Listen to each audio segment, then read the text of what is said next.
All right, so we are drilling some holes. Chad's drilling holes, actually. So we've got a couple different templates we use. So if they have 3-inch handles, so that's the template that Chad has.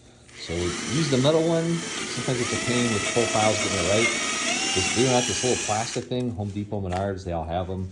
All you have to do is measure on the template how big your handle is. So he just kind of did a pre-drilled a little bit because where the profile was different. Just mark the holes, and then once you got them drilled, make sure it's right, and then you got a template for every single door. So as we are installing new handles on doors and drawers, Landon is working away, getting rid of some primer and roller marks on there before we do a last coat sprayer on there, and then Chad is cutting the holes so that way these are ready to go. So we're just gonna cut the holes and we just make sure they're the right size. It's pretty easy.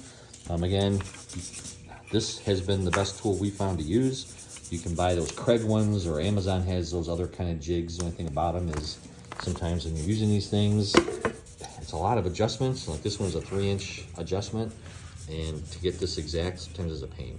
It doesn't quite fit on the profile. It's not big enough, or it's got a curve and doesn't stay. So even though it's nice, sometimes it's kind of more pain than what it's worth. So these are easy. Click and stick it, drill your holes, and you're good to go. If you got questions on drilling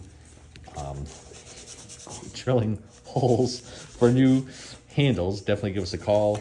If you have questions about painting your oak cabinets white, or even painting them a different color, I'd love to see how we can help you. Love the space you're in with kitchen cabinet painting and new hardware installation. You guys have a great day.